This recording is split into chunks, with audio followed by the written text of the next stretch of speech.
Gun, episode number 78. It is finally time. We've been waiting for months. We've been thinking about it all summer.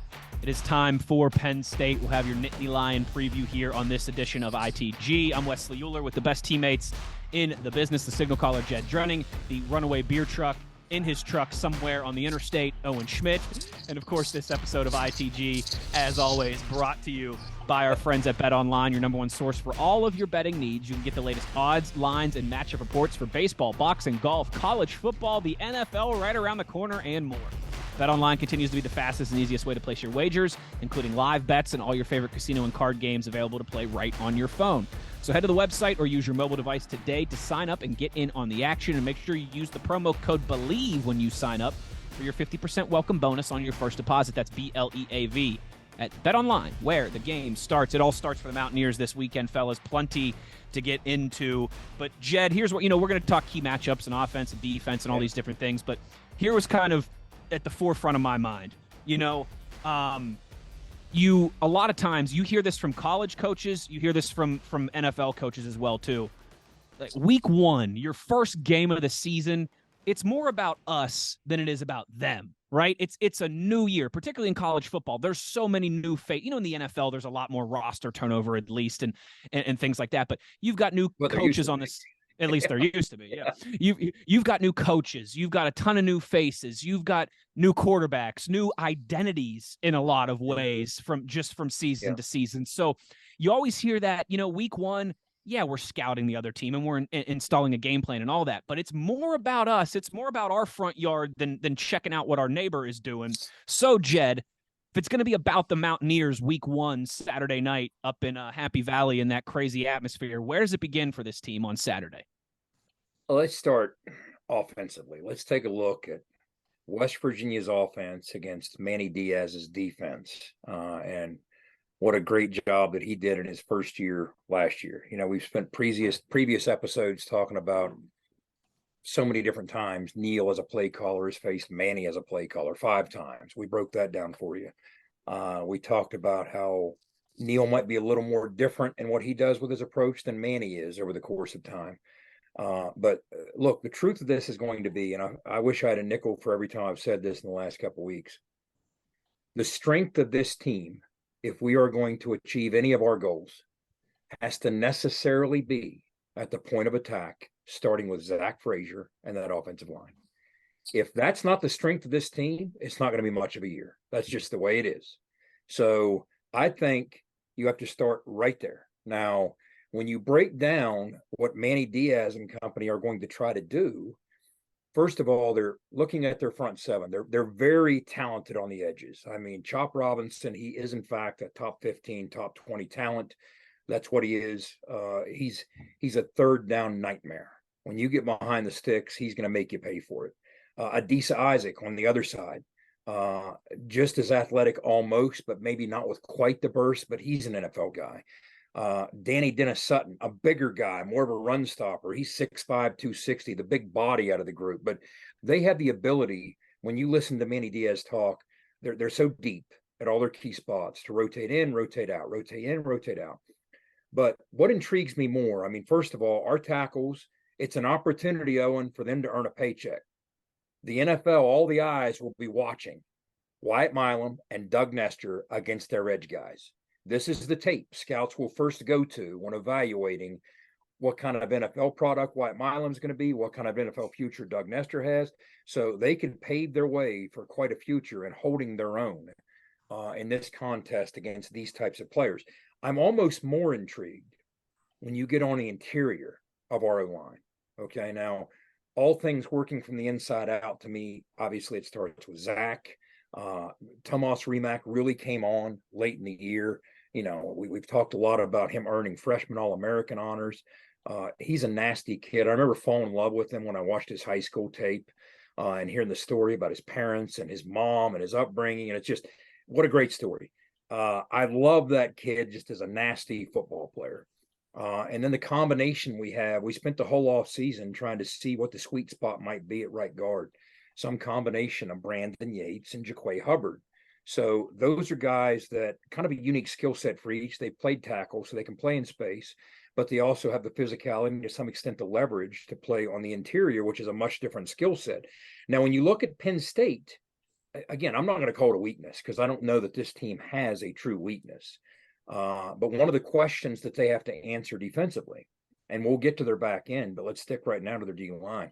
When you look at their interior, their defensive line, you got Devon Ellies, you got Hakeem Beamon, you got Jordan Vandenberg, who had a tremendous offseason, and Zane Durant. I mean, those are the four top names, but there's a couple other names, again, that come in behind them. From a size standpoint, you got 300-pounder in Vandenberg. He's kind of their Eddie V. He's a South African product. He's a big, brutish kid. He's 6'3", 310 pounds, and he's one of Bruce Feldman's freaks. Okay, one of these weight room specimen types, all right? But he's not a starter. He's earned his way up into the two deep with a tremendous offseason, and I've heard Franklin say a lot of positive and really glowing things about him in recent weeks. Devon Ellies, Hakeem Beamon, and Zane Durant, some combination of those three are their one and their two, okay? So you're going to see those guys, some combination of those three, crossing swords with the interior of all our offensive line. Now, can Zach Frazier and that pair of guards get the push that they need on the interior D tackles? I mean, I don't see it on a true like one gap, three technique disruptor, but I see brute strength kind of guys that can give you problems and hold the point down, right? So again, different challenge on the exterior of what Penn State does defensively. I'm intrigued by what's going to happen on the interior. Now, you got to figure one of the bread and butters of what we do is going to be that stretch play, that outside zone that Owen and I talk about all the time. Well, one of the things that Manny Diaz likes to try and do, he gives you all kind of different looks to try and confuse you because, as we've talked about, I remember in the last game against Oklahoma State of the regular season last year, Jalen Anderson, his target point moved about 15 yards as the blockers moved laterally across the field. That's the nature of that play. One of the things Manny Diaz tries to do is confuse the blockers as they move and slip some guys through. But even more than that, he'll try and get an overhang defender from the backside, an athletic defender, to chase that thing down as the running back is looking for his hole and trying to pick his spot. And that's one of the many ways that he gets TFLs. I mean, his defense is predicated on what he calls havoc stats, sacks, tackles for loss, incompletions. So first of all, you got to secure your assignments when you run the stretch play. Second of all, you got to offset what they're going to try and do from the backside. Now, one of the answers to that is you can run counter, which is a gap scheme, and you can use that against them. But that's kind of from a matchup standpoint, what I'm seeing, and that's just from a pure run blocking perspective, what I'm seeing with our O-line against their D-line. Now, factoring into that is going to be, we got a new tight end in Cole Taylor. We got Traylon Davis, had a great offseason, a very physical, brutish kid in his own right.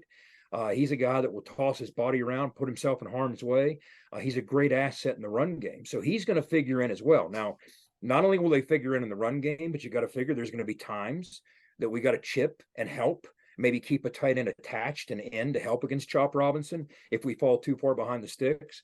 But I'm going to start with that, and I want you guys to talk in because I don't want to dominate the whole conversation here. I want your thoughts on let's stick kind of the O-line against their D-line, and then we'll take it from there. What are your thoughts?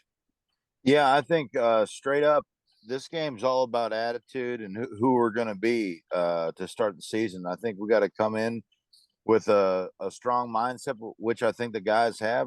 They've given us this 14th ranking in the Big 12. I think that chip needs to go into this game, and it's a nothing to lose game. I mean, play your heart out.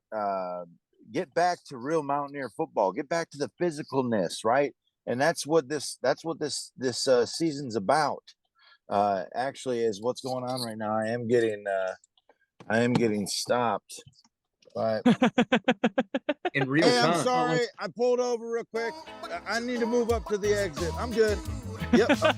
This is fantastic. Sorry tell you're taking a phone call. Tell you're taking a phone call. Brought to you by Ford. You're being responsible. You're pulling over to the side of the road to take a phone call. Yep, Exactly. being responsible to take a That's call. hilarious. We were joking about that before we started recording, saying Owen's going to have somebody stop and ask him to move. Of course he is. Hey, when you're in the sticks, man, you gotta when it's there, it's there.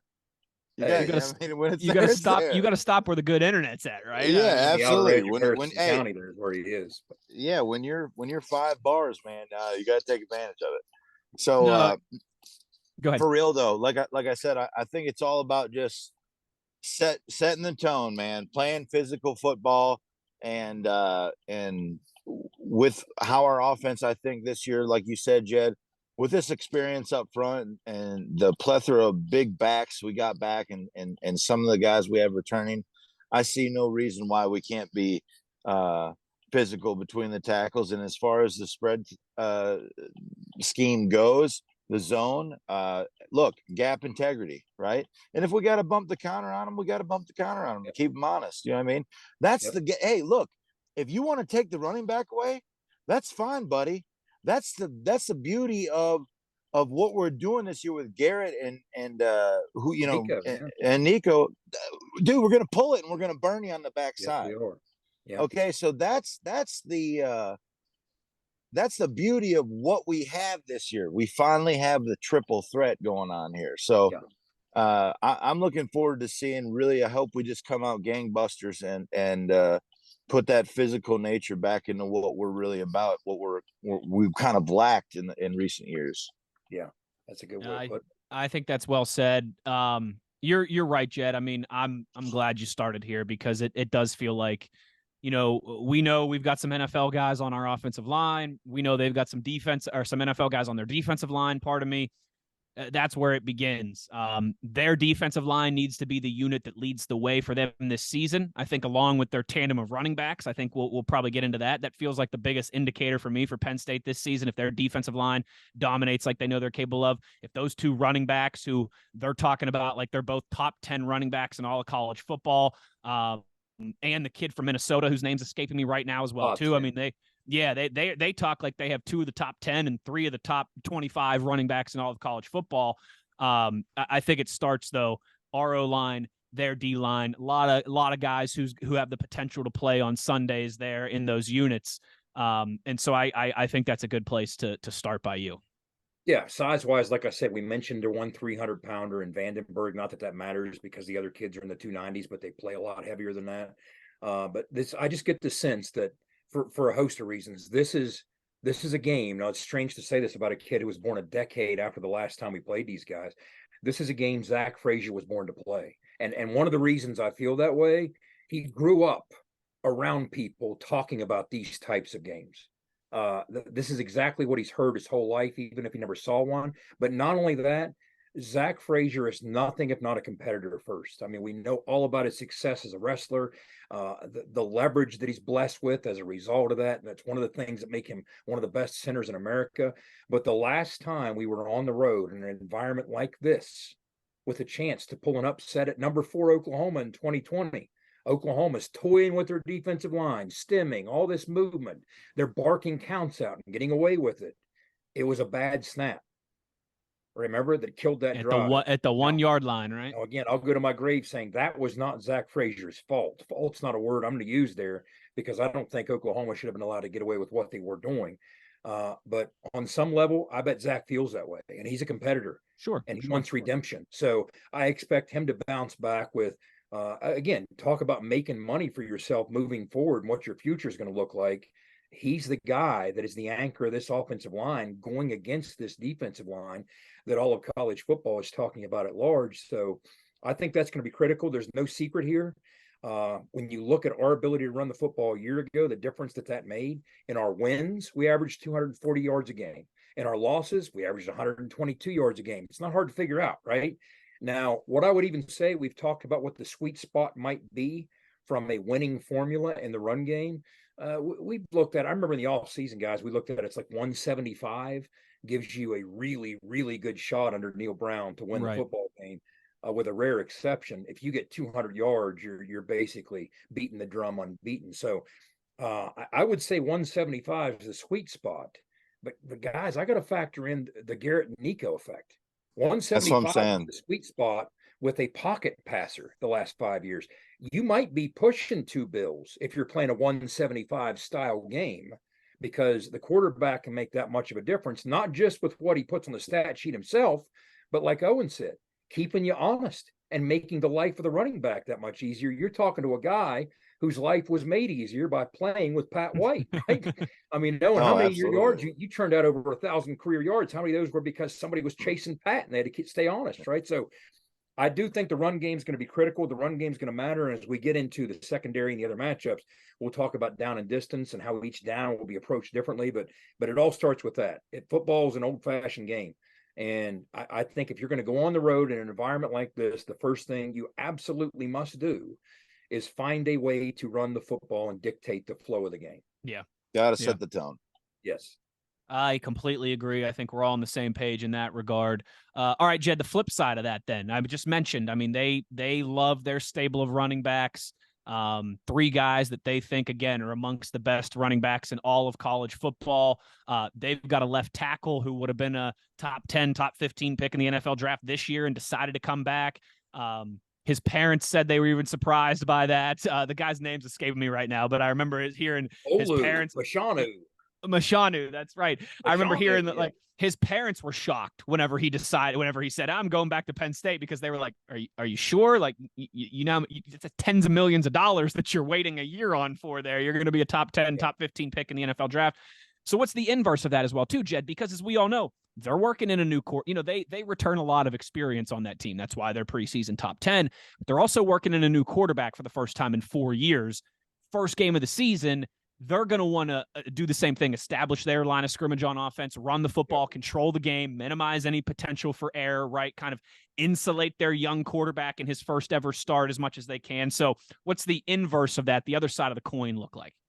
I like the way you're dictating the flow there, because what we can do is let's talk about the big guys in the trenches that way. Now let's talk about the big guys in the trenches they have, and then we'll hit the back end to wrap it up.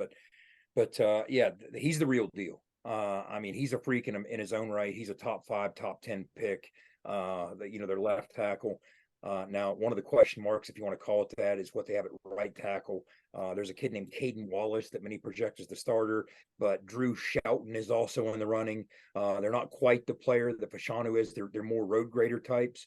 When you look on the interior, these guys all have size, they all have physicality, and they can all do things in space. I mean, there's a reason that they've elevated themselves to the point of starting for a Big Ten football team like this, and a good one. When you're looking at their guards, you got Landon Tingwell. He's the same size as their tackle, right?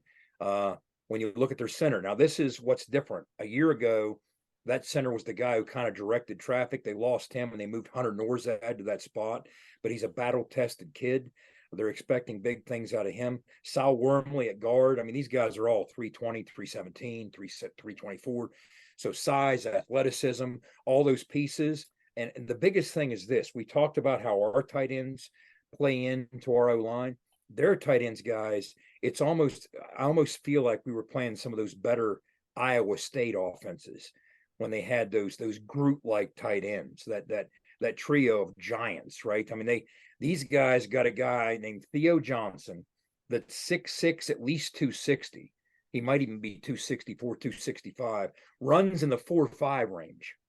So he is a legit passing threat. He's a matchup nightmare. They'll move him around. They'll try and get some opportunities in the throw game with him. Right behind him's Tyler Warren, almost the same size. Maybe doesn't run quite as well. But to me, one of the things I want to see, I mean, obviously, we don't take nearly as many chances as what Manny Diaz does from a bring the house standpoint, but we will chop up the front and try and confuse you. So we're going to test their communication. They do have a new center. That's something to keep an eye on. All communication starts right there at the center, right, Owen? So that's something to keep an eye on. But when you mix those tight ends into the game, one of my questions is, and I think this is a Mike Yursich, offensive coordinator for Penn State, question. I mean, he maximizes his personnel. One of the things, since he became an FBS O coordinator at Oklahoma State back in 2013, it's hard to believe it's been 10 years since Gundy plucked him out of Shippensburg at the D2 level, but he has been magnificent at every stop. I mean, as coordinators go, he's averaged more yards per play than any other coordinator at the Power 5 level. His scoring per game's right up there. You don't do that by accident. That's very much by design, by maximizing your personnel. So question one. Now we'll get into some more technical football terms. We'll talk personnel groupings, right? 11 personnel. When you call personnel groupings, it always starts with How many running backs, how many tight ends? Okay. So obviously we're going to see a lot of 11 personnel out of them because then by default you have 5 positions that you're talking about. So by default, that leaves 3 receivers. My question is, how much 12 personnel are we going to see? And I get the sense that we might see quite a bit. Part of it might be, how do they approach when they look out at Spear? Again, they're used to seeing a DB type body out there at Spear. But now, don't look now, but a former Nittany Lion himself in Lance Dixon. A linebacker, a converted will linebacker, is now going to be setting the edge to the field, to the formation. So what are they going to do when they look at that? Are they going to look at that and say, okay, that's more of a run-stopping run defender? That's one more reason to go 12 personnel, because once again, we can get kind of cute and creative with our formations and motions and set the table for an opportunity to throw against that. I mean, that's one of the things that intrigues me is what's their answer to Lance Dixon? And then, we can toy with things. Again, if we win on early downs and start moving our guys around, now you can move a true defensive back down to that spot as opposed to a linebacker type. So that's going to be the cat and mouse of what you do. But no matter how you stack it, Theo Johnson, Tyler Warren, they're both going to be nightmares. You talked about the 2 running backs or even the 3 running backs, Wes.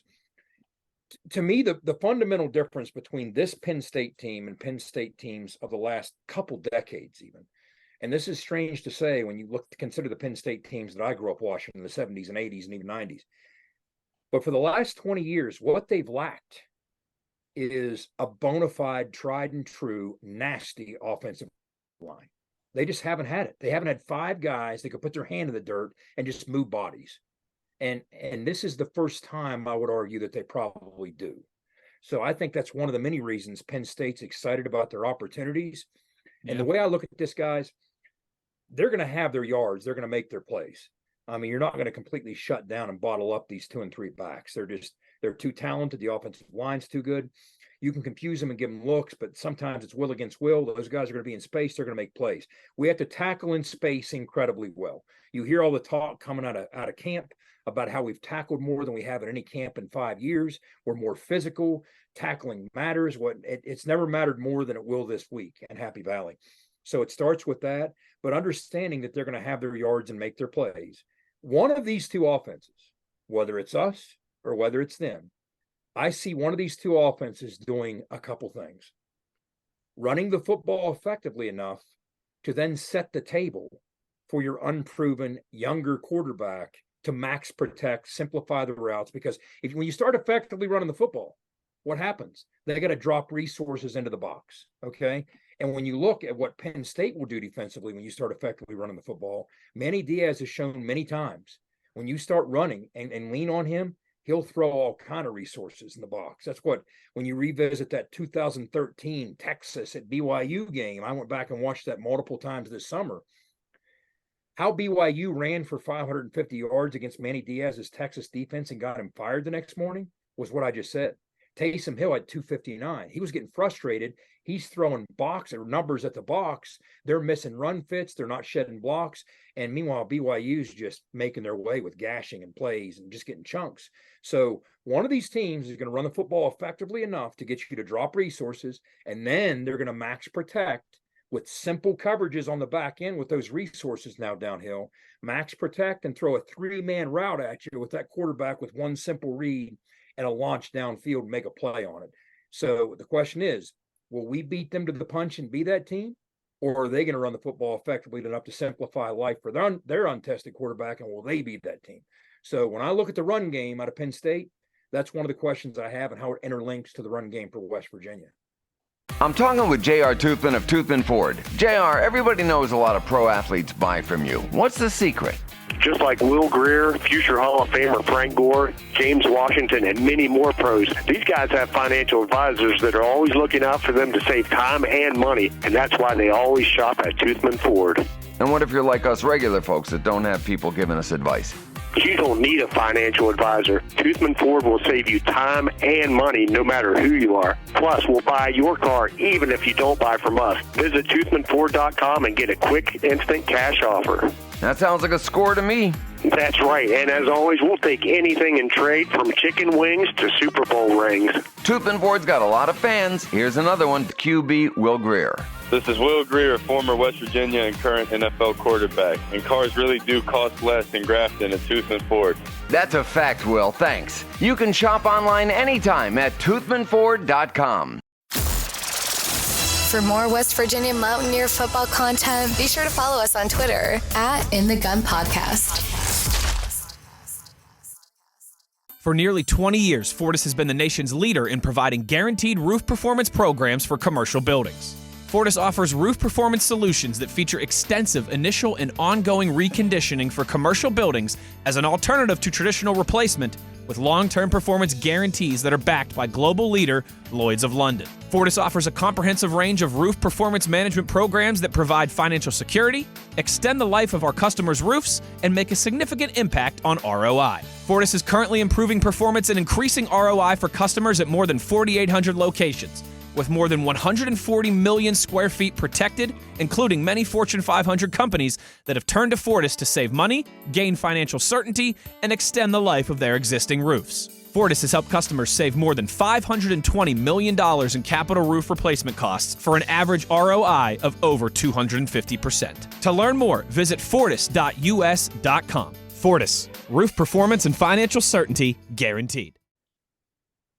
There you go. I guess the 2 cents I got to add on that is, kind of talking about, I haven't been too worried about as so much the running back play. I mean, really this comes down to defensive line for me. And they just got to show up for us. We know that we're going to have our hands full. I think seeing the backs, don't get me wrong. They're good backs, but we're also seeing a lot of that in practice too. Mm-hmm. So I think it's really going to, obviously what Jed kind of said about, who's really going to run the ball first, who's going to establish the dominance. And that's going to be, the one who sets the tone for the game, just like you said, Jed. And what else are we seeing in practice, guys? Our D line. Well, you tell us. You've been there, line, right? Yeah. That's what I mean. Yeah. So it's like, it's going to be a good matchup, just like we said. I mean, O versus D, D versus O. Now we're going to really see who is the elite of the elite out there. West Virginia saw a bit of it. I take the floor here, but remember in the 2012 West Virginia win at Texas, you even saw a bit of it then when Andrew Bowie went for 2 bills, right? Yes, he did. So yeah, if you start getting a little bit and making your way, start looking for safeties to populate that box, and the next thing you know, you got opportunities, NFL corners or not, that makes life more difficult for them. No, absolutely. And you know what? That's another thing too. Penn State lost some NFL corners last year, namely Joey Porter Jr., a name that NFL fans, of course, will recognize, the son of Joey Porter Sr., Super Bowl champion with the Steelers and one of the more colorful personalities in the NFL during his time in the league. Before we talk about the back end and the secondary and the wide receivers, I did want to ask you this, Big O, before I forget. 20.5-point dogs, right, are the Mountaineers, and that's a big number, right? I mean, I don't know. You can correct me if I'm wrong. I know you guys were underdogs a couple times when you were there. I mean, Sugar Bowl against Georgia, Fiesta Bowl against Oklahoma. I don't know if you guys were 3 touchdown dogs, but you were certainly underdogs. But what's that, for a big number like that week 1, you mentioned earlier, right, when we were talking about the trenches earlier on, the 14 thing, and how we've kind of talked about you've been picked 14th out of 14, and the Charles Wesley Godwin, right, use that as motivation, 14. Well, before we get to Big 12 play now, you're 3 touchdown underdogs to Penn State. What's the mentality? What's the message? What's that do to a locker room, to a group when you are that? I mean, you're not 10-point underdogs. You're not 14-point underdogs. You're 3 touchdown dogs. How's that permeate the locker room? Well, for myself, if that doesn't piss you off, you know what I'm saying?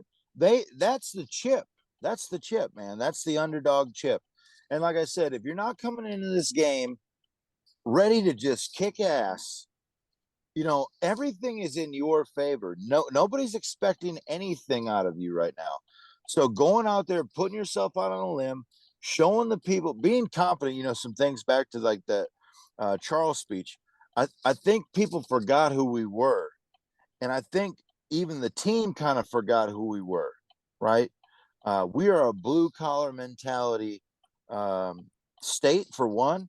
And I obviously know not all these kids are from this state, and that's not what it is, but that's what you embody. That's what you adapt when you come play for West Virginia. And that's what we need to show, man. I know that stuff seems so rah-rah and cliche, whatever, but I'm telling you right now, when you hit a man for 4 quarters, you're gonna see what his guts are. You're gonna see what he's made of.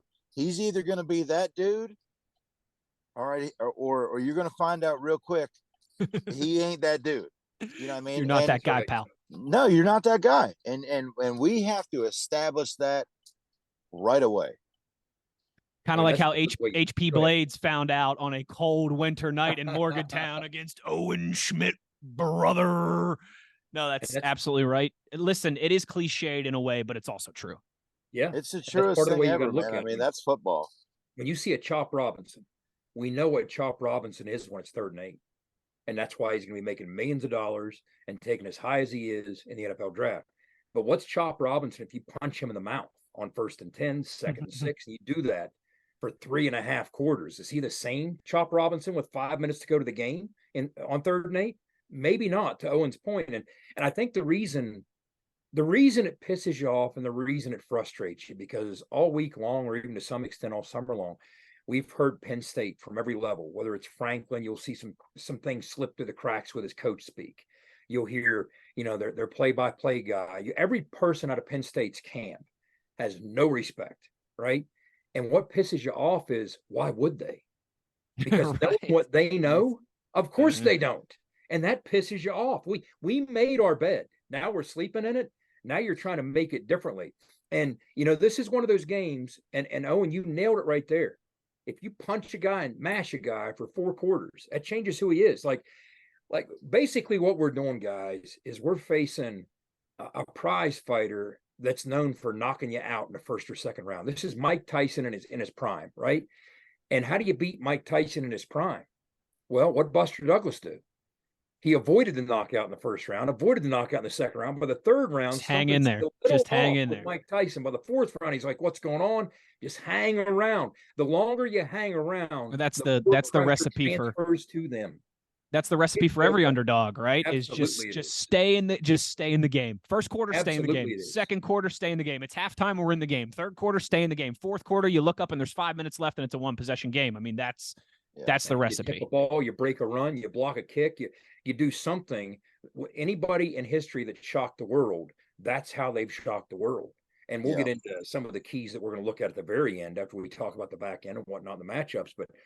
But anybody that has ever stepped into an environment like this as a heavy underdog has done all those things we just said. And they did it with a chip on their shoulder. No doubt. We were 5-7, right? I mean, why would Penn State? Penn State, in other words, this is a matchup, guys, between one team complaining because we were preseason 14th in our conference and another team complaining because they're preseason number 7 in the nation. They're claiming they don't have respect because, what are you doing putting us at 7? That's the matchup. There is no greater.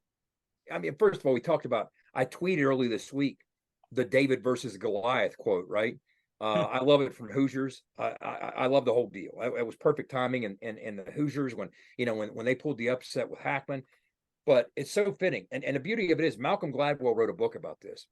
All the reasons, when you get really under the hood and look at it, all the reasons that David really shouldn't have been the underdog. All the things in that matchup actually favored David, not Goliath. Goliath, if you looked closely enough and scrutinized it closely enough, had more things working against him than this is what Jed does in his free time. Philistine did, yeah. Malcolm serious, wrote a book dude. This, Jed, you're right. Listen, analyzed it way hard. But I think this gets back to like where I started with this too. Is you're right. It pisses you off that nobody thinks we have a chance, including Penn State, and you know what? It's funny. Penn State fans have actually been very receptive and our videos and our previews and your Manny Diaz episode. So I'm sure Hello there's a lot of there. Penn. Thank you. Hello, Penn. Yeah, we appreciate you guys and your kind comments. You guys are loving we have on no Jed. Chance. You guys are loving on Jed, but I'm sure most of you probably think we have no chance too. That's fine. But the part that pisses you off more is you can understand why, as you mentioned, back-to-back losing seasons. Jed, I don't know if this has come up in your research because I was looking at this earlier. The Mountaineers are 6-16 in road games under Neil Brown. It ain't great. 1-5 last year on the road. So a lot of, again, full circle. Like, I get it, but it gets back to what I was saying. Every year in football, more than any other sport, and particularly in college football now in this NIL transfer portal era, it is such a year-to-year game. Look at the NFL, right, where half the teams that make the playoffs one year don't make it the next year, where you have teams that went like a few years ago, the 49ers went from 2 wins to being in the Super Bowl and losing at the very end of the Chiefs and Patrick Mahomes. I mean, football is such a year-to-year game. Every sport is in its own regard, certainly, but especially football, especially college football. And you've got an opportunity to go out there and ruffle some feathers and maybe shake that tree a little bit and surprise not only Penn State fans, not only some of the national pundits, but some of our own fan base as well, too. So what would you think if a Penn State fan came out and you heard him saying, I'll tell you what, with what I see in West Virginia, we're going to have our hands full. I don't know. We better not. Oh, wow. There's all kind of matchup nightmares there. I'd be thinking, what are you looking at? I would say my brother in Christ, break it down for me here. I mean, what am I missing? Hey, Mr. Nostradamus, come on, bring more, so. Are you telling me Garrett Green's going to be Pat White dipped in Rasheed Marshall out here? I mean, is that what we got going on? I mean, that's really from the outside looking in. They have no reason to say anything other than exactly what they've said. And Jed, I mean, didn't they won like their last 5 or 6 straight games to close out the year last year? With like their most impressive win being the last one. What's the knock on Franklin been? He beats everybody he beats everybody except for right. And that Utah win in the Rose Bowl. They went and beat Utah. Yeah, really good Utah team. So it'll be I tell you what, it's week 1 as always. It's Forrest Gump. It's a box of chocolates. You never know what you're going to get, but a lot of people think they know what they're going to get in this one. Before we get to some of those final back end matchup previews, a thank you to our friends at Toothman Ford. We all know cars cost less in Grafton. Listen, get you a truck in Grafton. All right, fill that thing up in the back with chips because we all got chips on our shoulder, right? And drive your butt out there to Happy Valley. All right, Jed, back end wide receivers, DBs, as we start to round this thing out. What you got for us? Well, let's start with West Virginia. There's so many unknowns. Again, if you're Penn State looking in at this, you're thinking, we don't even know who you're going to roll out there with, right? You lost basically your whole room. So what are the matchups? What's going to be critical there? But there's no doubt about it. They might have lost Joey Porter. To be honest with you, I think the safety they lost was just as big a hit. The guy playing for the Niners. Yep. He was really the straw that stirred that back end drink for them last year. He was a player, number 16. I've been watching tape on Penn State all summer, and 16, I think there's 4 of him on that defense, right? But with what they have coming back, it all starts with Kalen King. He's as advertised. He is absolutely as advertised. I mean, he is gifted with that unique skill. I always say, to me, the hardest 2 things to do in sports are hit a major league pitch and cover a guy in space in football with no help. Those are the 2 hardest things. Completely agree. Completely. And he has that knack. He has that God-given ability, but he also has worked at it to refine it. He's a true lockdown corner, and he's going to play at the next level for a long time. Now, as tackling goes, I'm not going to call him a good tackler or efficient tackler, but he is an aggressive tackler. Man, I mean, Owen, you ought to watch him on tape, fire downhill and blow up a perimeter screen. He leaves nothing to chance. Like Ohio State tried to run this bubble screen, 2-on-1 blocking. He split those 2 like the Red Sea and just blew it up for a 2-yard loss. I mean, he's physical. He's not afraid. He's fearless. Johnny Dixon's the other corner. When you look at the nickel spot, this is where it starts to get intriguing. We talked about the potential size that we're going to roll out in that slot position. Okay, when we do have Massey on the field, you're talking about a guy who's 6'5", 240. Now, there's other kids who are going to play at different spots. We're going to be rotating bodies in and out. I mean, you're going to play 6 to 8 receivers, West Virginia is. But when you have a guy like Massey that's 6'5", 240, a couple things to consider here, guys. Curtis Jacobs is their sandbacker, okay, but he also moves around and plays some other spots. he's legit. I mean, that dude is an old school linebacker with will linebacker speed that can play just about anywhere. He's 6'1", 235, plays like he's 250. Okay. So if you see him on the field and he's apexing the slot, or even he's out over top of the slot, that's one thing from a matchup standpoint for Massey. But their nickel back, when they go nickel, it's Daquan Hardy. He's 5'9", $178. I don't know that they want that on the field facing Massey. So that's something to keep an eye on. But they have a lot of faith in the depth that they have on this back end, and that's why they'll use this prowler package, they call it. The prowler package being, we've talked in the past about what Baylor does. Baylor will trick you into thinking they're bringing a 6 or 7 man pressure, but then post snap, a couple of those guys will bail, and it'll be a 4 or 5 man pressure. Meanwhile, what happens is you've completely wasted 1 or 2 of your blocking resources. You might have 5 offensive linemen and a tight end or even a back. You might have a 5 or 6 man protection. Well, 2 of those guys are blocking air because they got the guy they thought they were blocking right up to the snap is now dropping into a hook zone, right? So you didn't see that coming, and he'll overload you from the other side. What's that do? First of all, it creates pressure with very talented NFL-style pass rushers, and he's outnumbering you. But he also has resources on the back end to hold up coverage and make the quarterback flinch and hesitate and give those guys more time to get home. So it's very nightmarish.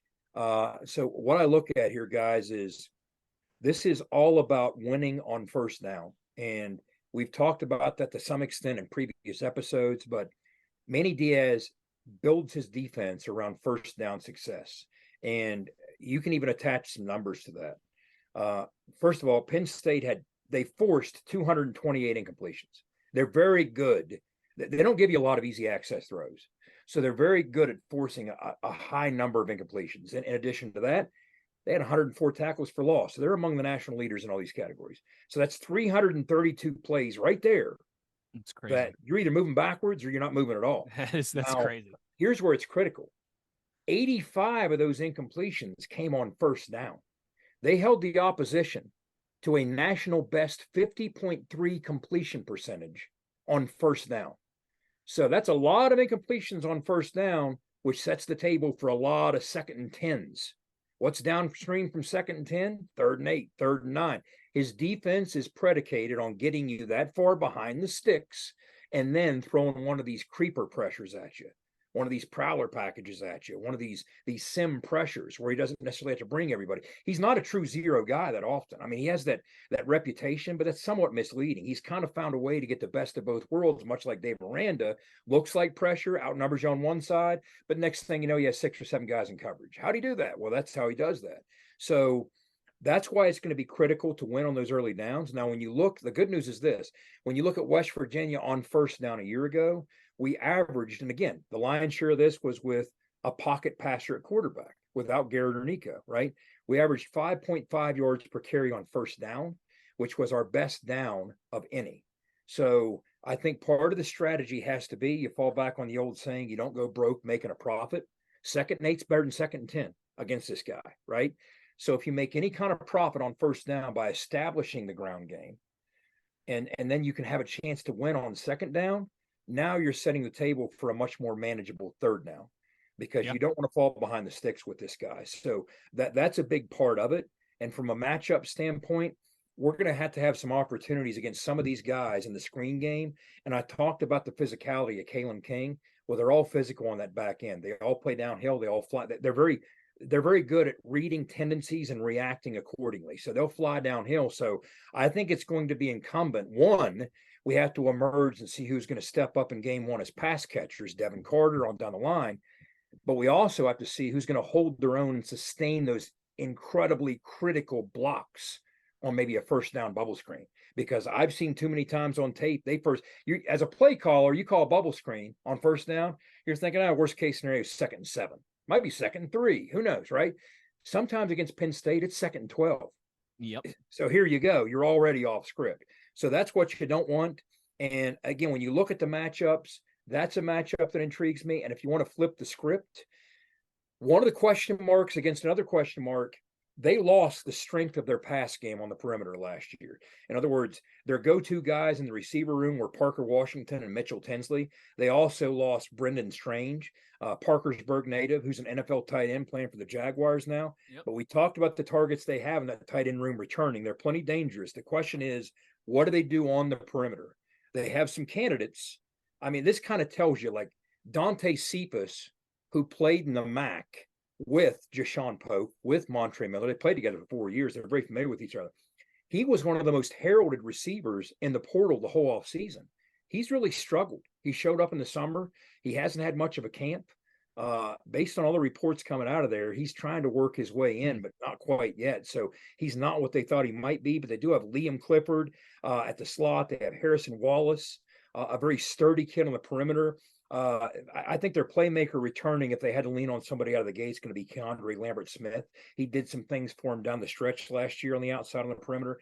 But again, our questions on the back end with those 4 fresh faces, all transfers, who's going to emerge? Yep. I mean, are we going to hit on a couple of those transfers, or do you miss on all 4 of those transfers? To me, that will dictate the fate of this defense, because we've talked in the past about we want to rotate on the defensive line. You talked about how critical it's going to be for the D-line, Owen.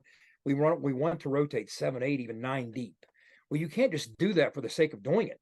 Some of those guys have skill sets as pass rushers. Some are 300-pound run stoppers. Well, guess what? Last I checked, if Penn State forces you into a bunch of 3rd and 2s, you got to keep your run stoppers on the field. You can't give them a blow. So we got to knock them off schedule while we're staying on schedule. And if you look at the ways that we can maybe do that offensively, you can frustrate Manny Diaz sometimes with motions and different looks and those perimeter screens. And if there's a weakness, or if there's a kryptonite to what he does defensively, it might be the RPO game. In other words, forcing those defenders downhill and filling that void with a receiver. But they got the cover guys to get the best of both worlds. He's talked about, when you look at the transformation of how you had to play defense since he took over as a defensive play caller a decade and a half, 20 years ago. He's like, it used to be, if you set your front up accordingly and you were sound in your run fits and you had your numbers right, then it just became a battle of wills and the tougher guy wins. He said, but now you have to set your defense up to, yes, be horizontally sound with all your run fits, but now because of the RPOs, you have to be vertically sound from a coverage standpoint. So there's going to be times that we're going to have to win some matchups in the RPO game and make them pay for it. But that if I had one thing that I'm really going to be intrigued to see, how does our new face secondary with Aubrey Burks leading the way, that's not a fresh face at all. I do feel very comfortable with him at center field against their receivers who lost their key guys as well. They lost a lot of their room. We lost a lot of our room. Now they have the tight ends to figure into that to help them out, but that's a very intriguing matchup to me. And that might be, you know what, that might be you're able to establish their line of scrimmage in the run game. Both sides of the football, you're able to limit what Penn State wants to do on the ground there. That could be a big X factor for WVU if they're able to maybe they do have a little bit of an advantage in the secondary. We lost his audio. I think, and I think you're muted. Dang myself, I muted myself. Working off script here. No, absolutely, I agree 100%. That's just, it's going to be a game of wills, right? And we got to play sound football. The things I'm looking for, eliminate the mistakes from last year, right? Those stupid, procedure penalties, man. Procedure penalties, the personal foul penalties. Let's not kill ourselves. You're right. There. Personal fouls killed us in that pit opener last year. Just let's control the emotions, and that's what I'm looking for. I just want a sound play, man. Sound, tough play. This is a great quest for us. The first game of the season. It absolutely is. It doesn't get much stiffer of a test than this week 1 in that kind of environment in a night game on the. I mean, right? Like doing us no favors. I mean, we've talked about this, but we had to go to Pitt at a nighttime holiday weekend game. The one time in the blue moon that those fans get up for a college football game. We had to go to Virginia Tech at night in prime time. We had to go to Penn State at night. I mean, can we get a noon kickoff at one of these places, please? On the Houston. Houston, yeah. I mean, Yeah. well, they're not quite 110,000 white clad Nittany Lions. I'm just saying, you got to play Houston. You really have to take their best shot on a Thursday night, right? Come on, but Again, though, as long as fair is fair, as long as we get Penn State in prime time next year in Morgantown, like we're getting with Pitt, we won't complain. Like we did with Tech. That's right. Yeah, we got them in the get night Tech game. at noon, the and they get us at night. Yeah, exactly. We need to flip that advantage. So I'm going to close with this, guys. Owen, you talked about that being one of the critical elements that you're looking to. It is a battle of the wills. Look, it's almost growing. We're exhausting this whole run game thing. We know that's true, right? So I'm going to skip right past that. And I'm going to say this. What do we got to do to win this football game? To shock the world, first of all, believe we can. And I know the people in that building believe they can, all right? That there's obviously an opportunity to do some things here, but you have to make those opportunities. I think what we have to do, you're playing a team that defensively, we talked about, they're better than anybody in the country at forcing you into third and long. So even if you go into the most efficient and sound plan to avoid third and longs, you're still going to find yourself in a handful. Well, what you're going to have to do, you're going to have some heroes on third and long. You got to win 2 of them. I think if you win 2 third and longs, give me a 3rd and 8 where somebody wins a 50-50 ball on the back end. Give me a 3rd and 9 where our quarterback makes somebody miss and with his feet moves the sticks. That can change the dynamic of the rest of that quarter that you're in. When you steal a 3rd and long, that has such an impact on a football game. So against a team that lives and dies on getting you into 3rd and long, break their spirit by stealing at least 2 of those. I think that's one thing that's critical. Defensively, again, it's always boring to me when people talk turnovers. Of course, you got to win the turnover battle. You got to be sound with the football and find a way, unlike last year, to steal a couple possessions by forcing some turnovers. Talk about those guys in the back end that are all new. They all had one thing in common when they came into the portal. They play the ball when it's in the air. Let's see if that has an impact and translates into game 1. But I think what's critical to me defensively and offensively to some extent, can we win in the red zone? If these games, you don't lose in the red zone and shock the world in a game like this. When we won last year defensively, we allowed 43% touchdowns in the red zones. When we lost, we allowed 79%. So we know Penn State with this big play offense is going to get in the red zone, okay? Once they do, get them to settle for 3. Force them to settle for something less than a touchdown more often than we do. One of the things Mike Yursich talks about, look, first down is about efficiency. That means 4 yards or more. Second down is about cutting it in half. At 2nd and 8, I want 3rd and 4.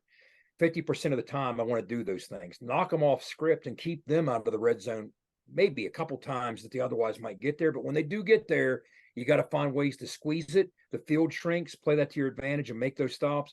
Offensively, once we get in there, let's use those athletic quarterbacks to our advantage and make something happen in the red zone when the field shrinks and those windows get tighter. Let's make something happen in the run game.